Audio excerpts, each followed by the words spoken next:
Today we're going to take a look at another Sprint wireless invoice, and we're going to try and find ways to save this customer money on their wireless costs. We're going to break this presentation down into two parts: the wireless usage in relation to purchased minutes, and as that relates to mobile minutes, as well as the corporate discount structure. Let's get started looking at the peak minutes. As you can see on the some of the account management reports, Sprint offers something called airtime usage detail, which basically breaks down the total amount of peak and off-peak, anytime minutes, and direct connect minutes. And if we were to add all of these peak anytime minutes together, we will arrive at a gross amount, the gross amount of peak minutes that are being utilized on this bill cycle. So if we add all these peak minutes up, which is under the airtime usage detail, and continues right here. There's a total of, I believe, 20 some odd users. The total amount of minutes are about 9,000 peak minutes used. And let's plug this into a spreadsheet. What I've done is I've added all of the peak minutes that have been utilized on that invoice, and the total amount of peak minutes used were 9,919.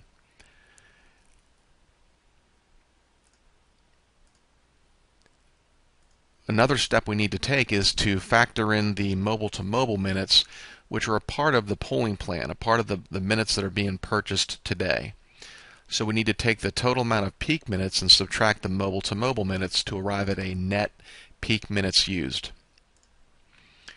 So if we take the 9,719 and subtract mobile-to-mobile minutes, we arrive at 9,001 peak minutes utilized.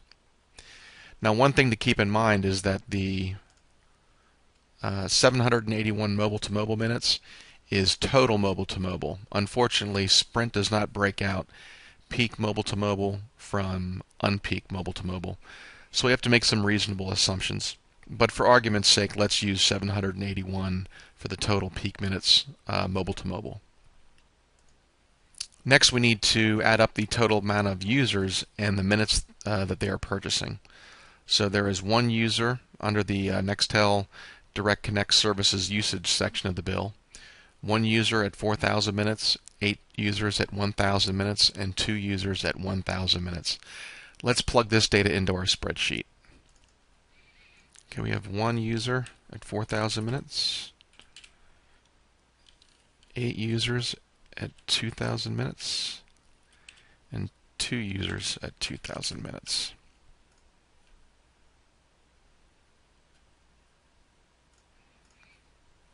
Actually, we need to make an adjustment here. These are 1,000 minute users.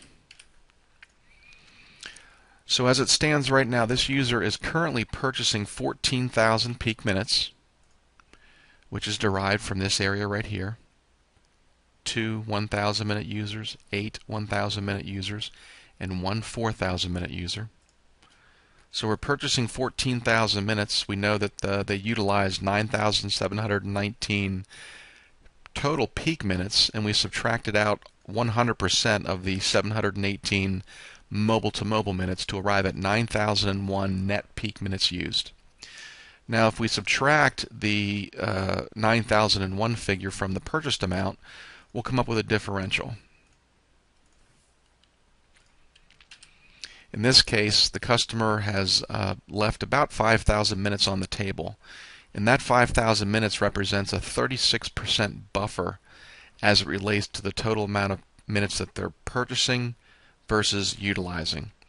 What I recommend is that we cut back the polling plan or the buffer from 36% down to around 15 or 20%, and that should save this customer a couple $100 a month.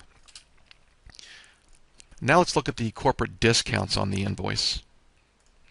As you can see here, the corporate discount structure is flagged at a 5% discount.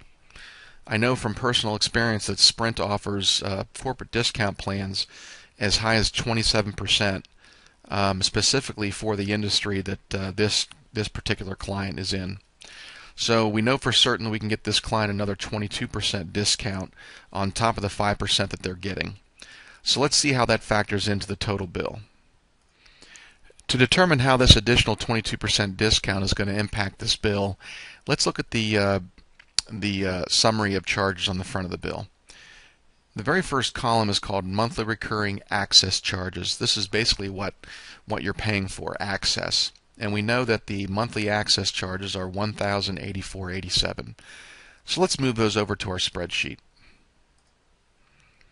We know that the access charges are $1,084.87, and we're going to add another 22% discount on top of the 5% that they're already getting. So we take 22%. And the added 22% on top of the 5% that they're getting, which will net this customer a 27% discount, is going to save them close to $3,000 a year just in the added discounts. Additionally, by reducing the pooling plan down to a more adequate buffer from 36% down to 15 or 20%, we should save the customer another $150, maybe $200 a month. So all in all, between the tweaking the pooling plan and adding the discount, we can save this customer close to $4,000 a year on their wireless bill. If you have any questions for us, please feel free to email me at info@corporate-advocates.com, or you can ask a question on the mytelcomtrainer.com website under the Ask a Question link. Thank you very much.